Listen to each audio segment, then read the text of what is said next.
ध्यान दो। फिर आज का टॉपिक अपना है कंडीशनल।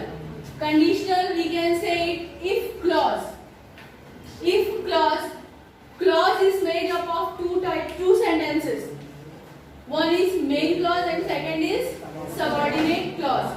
कंडीशनल यानी कि कंडीशन जो होती है कि वो कभी कोई परिस्थिति ऐसी होती तो ऐसा हो जाता, ऐसा हुआ होता तो मैं ये करता, इस प्रकार की जो बातें होती है दैट इज कॉल्ड कंडीशनल्स। ठीक है, आपकी टेक्स्ट बुक में क्लॉज के अकॉर्डिंग आपको क्या सॉल्व करना है, दिया हुआ सेंटेंस कंप्लीट करना है विद कंडीशन। जो कंडीशन आपको दी जाएगी इफ से स्टार्ट होते हुए उस सेंटेंस को आपको कंप्लीट करना है। ये आपकी क्लास की एक्टिविटी है। क्लियर? तो उसके लिए आपको ये मालूम होना चाहिए कि जो कंडीशन दी हुई है उसके टेंस के अकॉर्डिंग आपका जो सेंटेंस बनेगा वो किस टेंस में बनेगा, उसमें हेल्पिंग वर्ब क्या आना चाहिए और वो किस तरीके से पूरा होगा। ठीक है, तो सबसे पहले हम देखते हैं जीरो कंडीशनल। जीरो कंडीशनल इसको इसलिए बोला गया है क्योंकि ये यूनिवर्सल ट्रूथ है, ये हमेशा ईच एंड एवरी कंडीशन ये सही रहता है। ठीक है, जैसे if you heat water at 100 degrees, if you heat water at 100 degrees it boils, ये हमेशा सही है। आप 100 डिग्री तक वाटर को हीट करते हो, टेम्परेचर उसे देते हो तो वो बॉइल होने लगता है, ये एक यूनिवर्सल ट्रूथ है। तो ऐसे यूनिवर्सल ट्रूथ को लिखने के लिए यानी कि साइंटिफिक फैक्ट जो होता है उस बात को लिखने के लिए इस वाली कंडीशनल सेंटेंस का यूज किया जाता है। ठीक है, if you heat water 100 degrees it boils, ये साइंटिफिक फैक्ट है, ये हर कंडीशन में सही ही रहने वाला है और इसमें दोनों ही सेंटेंस सिंपल पास्ट में है, सॉरी प्रेजेंट में। सिंपल प्रेजेंट है, if you eat simple present है, वैसे ही इट बॉइल्स ये भी सिंपल प्रेजेंट है। तो इसका फॉर्मूला क्या बन रहा है, इफ प्लस सिंपल प्रेजेंट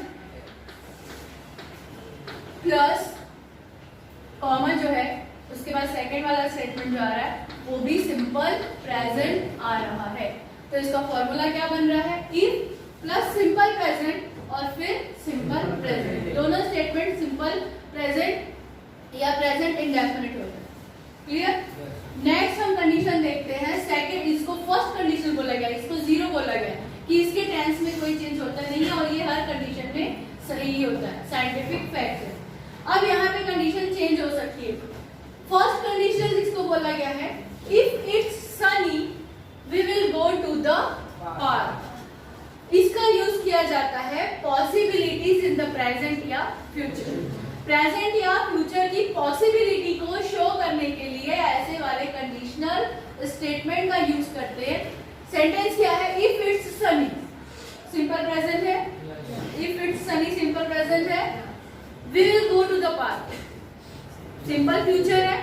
तो फॉर्मूला क्या बन रहा है, इफ तो स्टार्टिंग में रहना ही है सबके साथ begin plus simple present plus sorry comma के बाद सिंपल फ्यूचर। किस चीज को शो कर रहा है वो, पॉसिबिलिटीज की ऐसी संभावना हो सकती है। If it's sunny we will go to park, अगर ये सनी नहीं होगा तो हम नहीं जाएंगे, अगर सनी है मीन्स बारिश नहीं है या वेदर क्लियर है तब हम जाएंगे, मीन्स ये पॉसिबिलिटी है, संभावना बता रहा है। उस कंडीशन में we use this formula and this structure of conditional या if clause, if plus simple present tense and then simple future tense. Clear? Next is second condition, ये दो क्लियर हुआ, जीरो और फर्स्ट क्लियर हुआ। Second condition बता रहा है if I won $1 million I would buy a new car. If I won, simple past है, if I won $1 million I would buy a new car. Condition क्या बताए, imaginary situation in the present और future. Imaginary कि ऐसा actually होगा या हुआ है ऐसा नहीं है, कोई इमेजिन करे, जैसा हम बोलते हैं ना if I were a prime minister of India, imagine करते हैं। When we imagine in present या फ्यूचर में ऐसा हम की यदि में ऐसा हुआ होता तो करता, ये वास्तविकता में नहीं है और ना ही उसकी पॉसिबिलिटी भी है। यहाँ पे पॉसिबिलिटी है, यहाँ पे पॉसिबिलिटी नहीं है, वो इमेजिनेशन है। उस कंडीशन में फिर वही फॉर्मूला अब आप यहाँ से पहचानिए क्या बन रहा है, if plus simple past and what is second statement से I would buy a new car. इसको प्रेजेंट कंडीशनल बोला जाता है। क्या बोला जाता है? प्रेजेंट कंडीशनल मींस वर्ब का बेस फॉर्म है, फर्स्ट फॉर्म है और उसके साथ वुड लगा हुआ है। इस फॉर्म को वर्ब के क्या बोलते हैं? प्रेजेंट कंडीशनल बोला जाता है। यही पास्ट में आता है तब उसको पास्ट कंडीशनल बोला जाता है। क्लियर? अब फर्स्ट हो गया, सेकंड, अब यहाँ पे है third condition. If the weather had been good, we would have gone water skiing.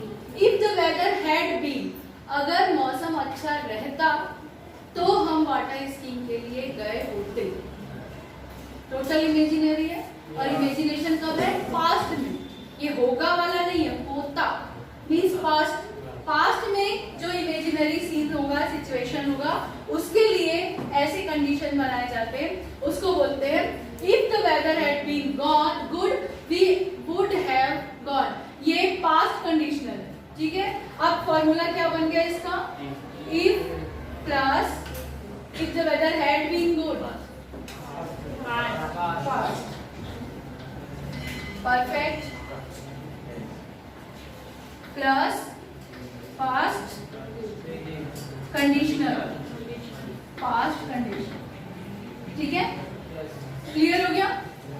तो आपको अब इन फॉर्मूलेस को ध्यान में रखना पड़ेगा और आपको ये पूरा करते समय देखना पड़ेगा सेंटेंस को जब आप कंप्लीट करोगे तो उसमें कौन सा कंडीशन दिया हुआ है। अगर आपको ये वाला पार्ट दिया हुआ है तो यहाँ पे कौन सा टेंस आएगा, ये वाला पोर्शन दिया हुआ है क्वेश्चन में तो यहाँ पे कौन सा टेंस आएगा। You have to notice that in which tense the given statement is into your activity sheet and according to that tense you have to complete the conditional sentence. That's why you need to learn all these formulas. Clear?